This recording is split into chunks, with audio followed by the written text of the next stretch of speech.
À l'homme d'abord, parce qu'il choisit. Un homme n'est pas une bête. Il a un cerveau, une conscience. S'il choisit la chair, ce n'est pas un accident, c'est un choix. Et tout choix a des conséquences.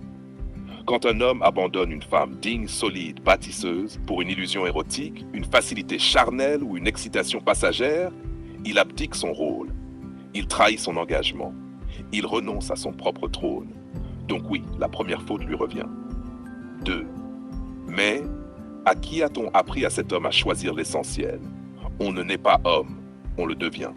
Et si on lui a vendu le mythe que la virilité se prouve entre les cuisses d'une conquête, qu'a-t-il appris de l'amour, du respect, de la construction? S'il n'a jamais vu son père honorer sa mère, s'il a été applaudi pour chaque aventure mais jamais pour sa loyauté, alors il reproduit. Mais attention, comprendre n'est pas excuser. 3. Et les femmes dans tout ça? Certaines femmes ont abandonné leur trône pour devenir accessibles. Certaines se sont spécialisées dans la séduction instantanée, le court-circuit émotionnel, la chair sans le cœur. Et ça fonctionne, parce que l'homme affamé de sensations trouve en face des distributeuses d'émotions et de corps.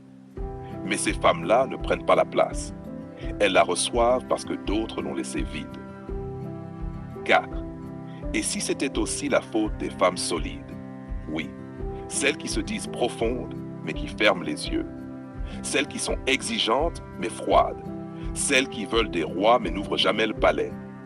Si tu refuses la tendresse, si tu communiques en reproche, si tu n'éveilles plus la flamme ni l'admiration, tu perds l'attention et peut-être l'homme. Il ne s'agit pas de justifier l'adultère ou l'infidélité. Chapitre 5. Et la société dans tout ça?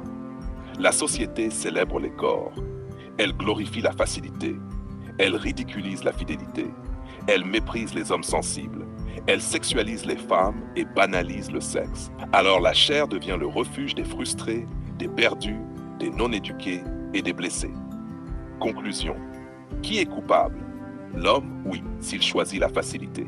La femme, parfois, si elle ne comprend pas le rôle du cœur dans la guerre de la chair. La société, toujours, car elle alimente le feu, puis crie au scandale quand tout brûle. Mais la vraie question, c'est qui répare, qui reconstruit, qui élève? Parce que pointer les fautes, c'est facile. Mais se relever à deux, tenir bon, choisir l'âme au lieu du corps, c'est là que commence la révolution. Si tu veux, on peut